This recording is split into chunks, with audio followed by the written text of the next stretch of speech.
Hi there, welcome back to your virtual studio. I'm Zuri, and we're gonna get started with today's class right away. Let's get on all fours because we are beginning today in tabletop position.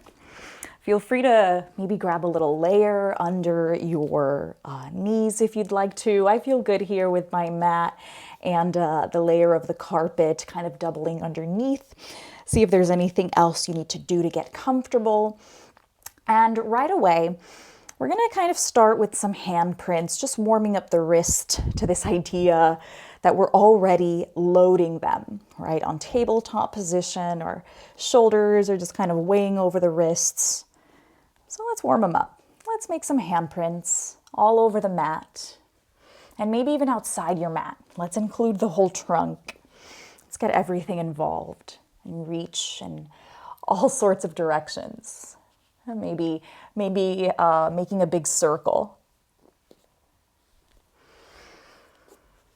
And then even getting the back of your hands to greet the mat, just so that we're exposing different angles, different movements of the wrists.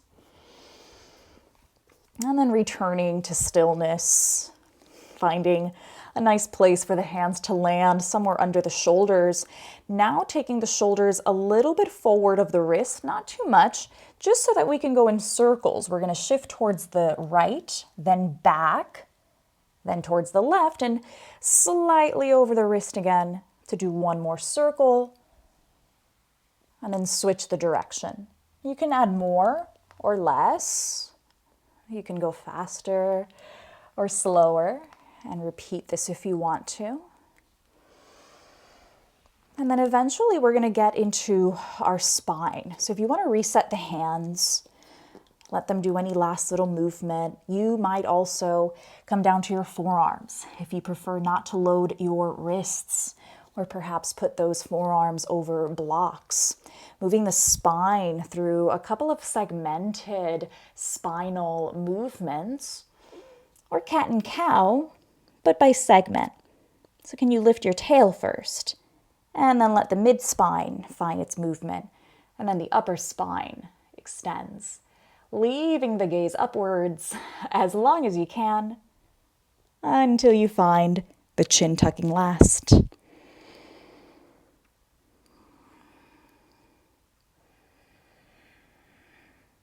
Pressing the ground away, right? So remaining with that energy through the upper body, pressing the earth away, using that energy to help articulate the spine. Last one. And I'll invite you next to surrender either to a kneeling position or towards a child's pose variation. Hips towards the heels, arms can reach forward, or they might relax back, dropping the forehead either onto the floor or perhaps onto a block. Of course, my blocks are not here with me right now, but that's an option. You might choose to sit upright. I'm going for that upright seat myself. Wherever you are, just connecting to your breath, the way your energy has already began to shift.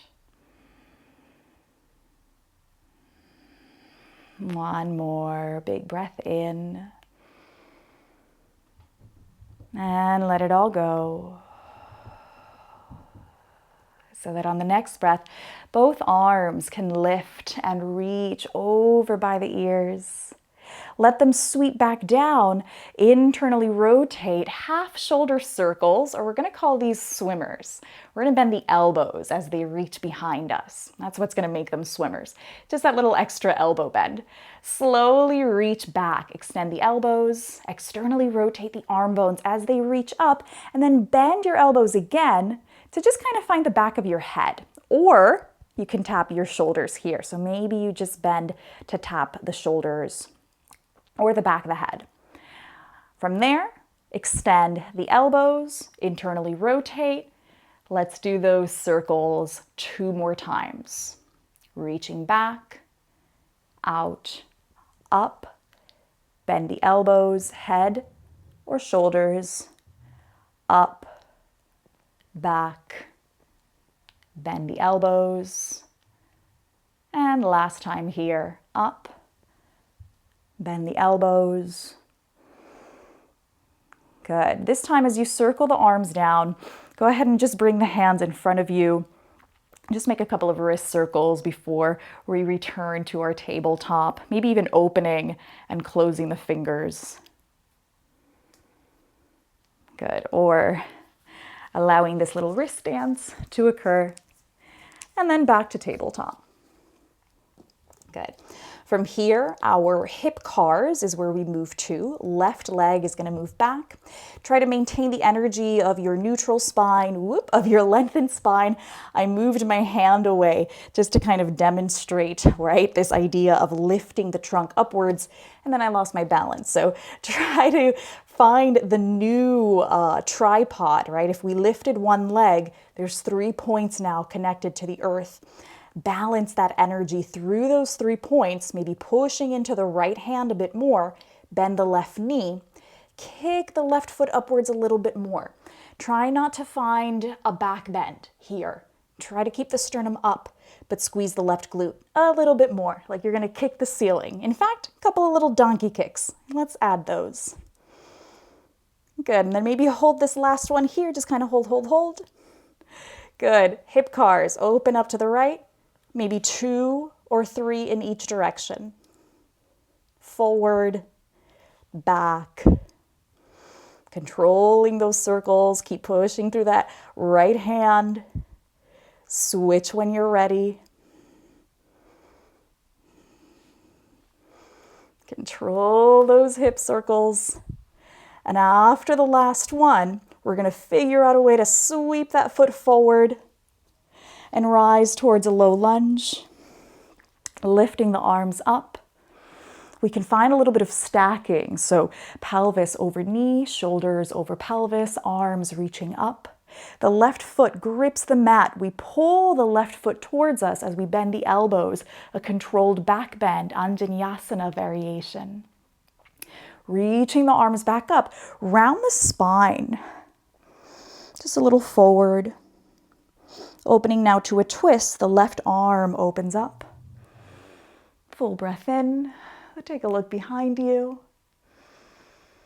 And close out that circle. Good, bowing forward, heel toe the left foot out of the way to make space. And let's get that left leg back behind us. Cat and cow. And shifting now towards downward dog, tucking the toes, hips back and up. Feel free to take some movement, pedaling the knees in this downward dog if that feels good. Or perhaps just a little stillness, but we're still going to be aware no matter what we're doing that this is an overhead movement. We are loading the arms. So be mindful here with this energy that you provide through the upper body. Equally sending the legs towards the space behind you to control and leverage that power. Beautiful. Shifting forward through plank pose, bending the knees back to tabletop. Hip cars on the other side. Right leg reaches back. We're going to start by lifting the leg first. Try to keep the spine nice and neutral. Bend the knee. Keep that energy going of lifting the leg, but try not to bend or extend, rather, your spine. So no cat pose, no cow pose. Lift your sternum up as you energetically push the ground away. Let's add our little donkey kicks. Maybe 5 or 6, just a few. Good. Let's hold this last little kick now. Squeeze to the ceiling and then extend the knee. Good. Rebend and open up into your hip cars. There's 1, 2. There might be more, there might be less. Just make sure they're nice and controlled. You might be pushing energy through the left hand now. If your right leg is moving, little extra energy through the left arm to keep everything balanced. Good. After those hip cars, step that right foot forward. And round up into that low lunge, stacking a little bit of everything so that that right foot can really grab the floor. Go ahead and pull the floor towards you, bend the elbows, Anjaneyasana variation. As you push yourself back, round your spine forward. The right arm opens up, semicircle, and it's a revolved lunge here, a little twist in our lunge. Let the spine still be tall. And then go ahead and circle back, close out that circle. Let your hands find the floor, heel toe that right foot back, tabletop, cat and cow, and we rise back to downward facing dog.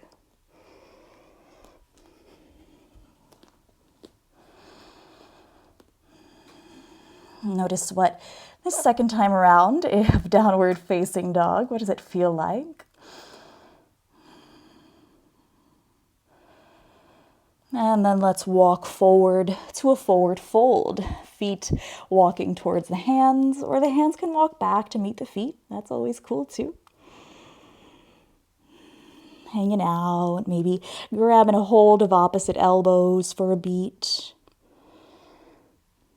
Release those elbows if you grabbed a hold of them and come towards a half forward fold. Now in this half forward fold, your knees might have a slight bend. They don't have to be super straight, just as straight as you need them to be. But what the hinge or the angle that we're really, or the joint that we're really looking for is the pelvis, right? So your hands can come here, or they can be around knees and shin bones, or on blocks. But then take a moment to identify, okay, where's my neutral spine from here? Can I stay? Can I reach the crown of my the crown of my head nice and long? And maybe the arms can now find a little flight. They kind of come out to the sides like wings. On the next breath in, we push into the heels, reverse your hinge as if to reverse swan dive, finding a slight upward back bend. The hands might connect overhead as we let them connect back at heart center. They can release down to the sides and then reach the arms right back up. So open that heart again, find that slight upward back bend. And then bow, fold over the legs, find that forward hinge. Lift and lengthen halfway. Release your bow. Reverse that hinge. Rising tall, slight back bend, and we connect at heart center. Let it go. One more, full breath in. Let it go as you fold over the legs. Lift and lengthen halfway. This time we reset, we get low to the ground, we step back, downward facing dog. Forward towards plank pose, where we can take a little pause, push the ground away.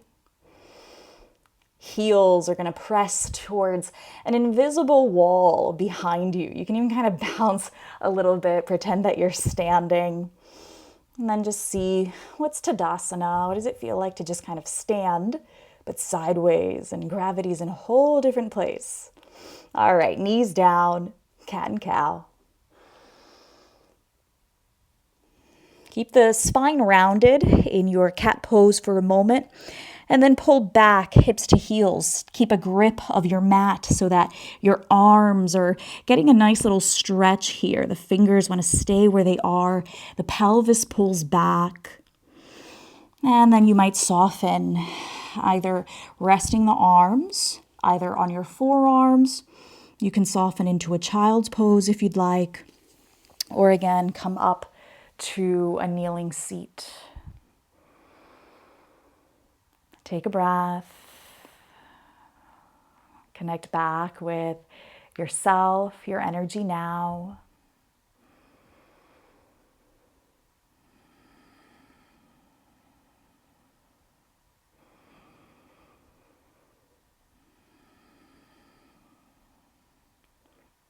Take a deeper breath in.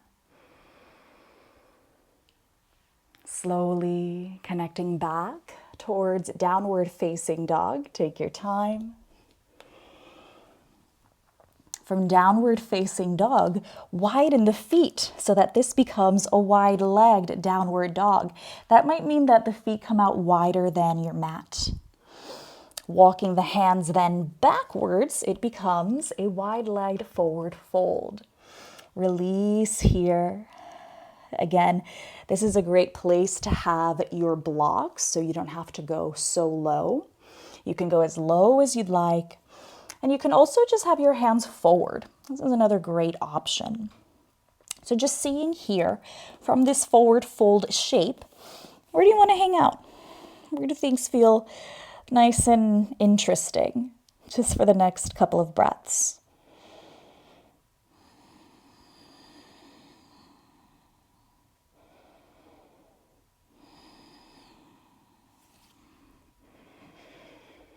There can be movement. It doesn't have to be that you remain perfectly still. You can even bend your knees around if you'd like, or just enjoy wherever you are. Maybe one more breath.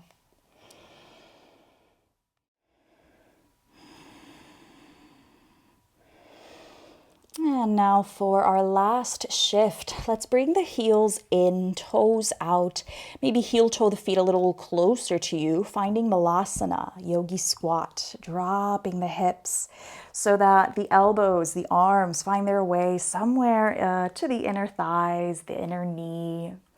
This is, again, a great place for your blocks to come in. You can sit on 1 or 2 blocks or maybe a little short stool and still have the external rotation in the hips, still have the elbows hugging to the inner knees. And let those knees, let those thighs hug back, whether you're seated on a block, whether you have the pelvis just kind of hovering in space. We use the power of our whole body to sustain us here. And so let's practice by arms pushing into the knees, knees pushing into the arms. And what are your feet doing? Can they also grab the earth? Can your crown elevate? Maybe one last breath. And you're welcome to release this in a forward fold. Hands can find the floor. Pivot so that the legs re-lengthen, elevating the pelvis and dropping the crown of the head for the last time. This might become a bit of a ragdoll if you'd like. And any other invitation? Some folks might like to kind of walk their hands around, maybe reach for a little leg stretch. A final release of choice here.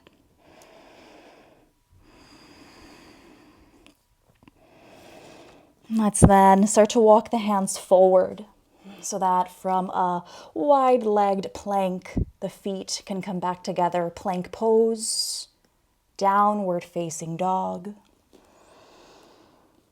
This is a great place to stay for a few breaths, or you're welcome to take this downward dog through a little flow of your choice, perhaps a little plank, perhaps a little upward dog or cobra, your choice.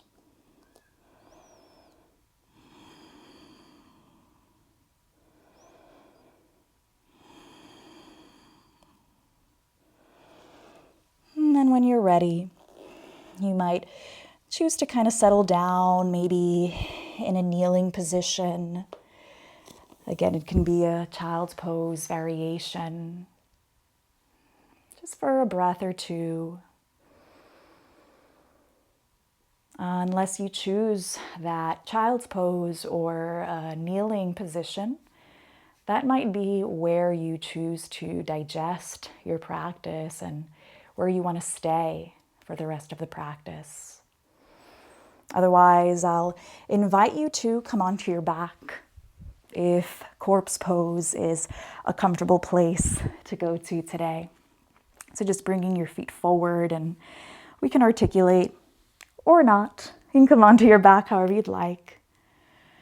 And just letting the knees perhaps hug in towards the chest. This can transition into happy baby pose or any little last stretch of your choice. For happy baby pose, if you're interested, we're going to take the thighs almost like that yogi squat, like malasana, a little external rotation or just abduction, just winding them out. And then we can find the hands around the outer edge of the feet or peace fingers around our big toes. And you can swing around, rock around, little back massage. Feel free to morph this however you need. Any last movement until stillness becomes comfortable. If stillness is something you want, you might decide that little sways or little wiggles, they might continue. Just see where you are. And when can your breath just become the focus again?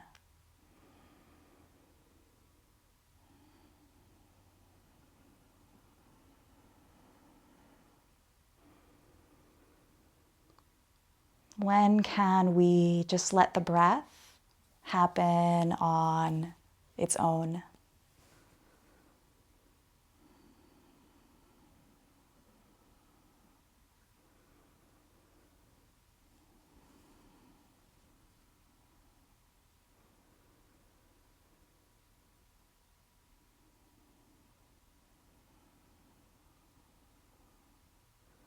And then just surrender to your organic breath.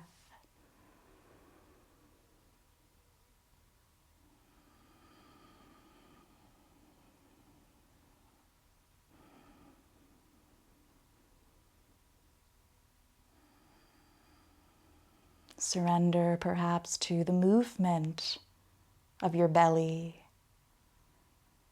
the softness of your belly as it rises and falls with each breath.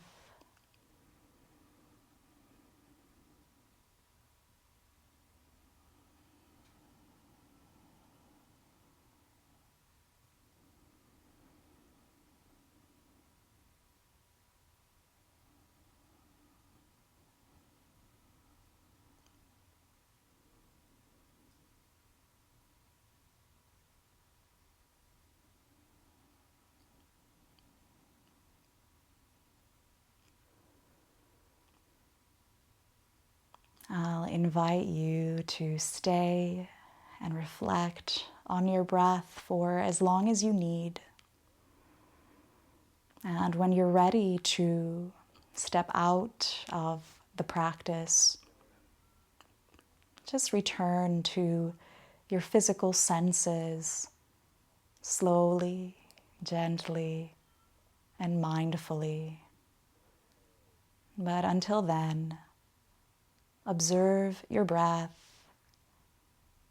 and enjoy your space.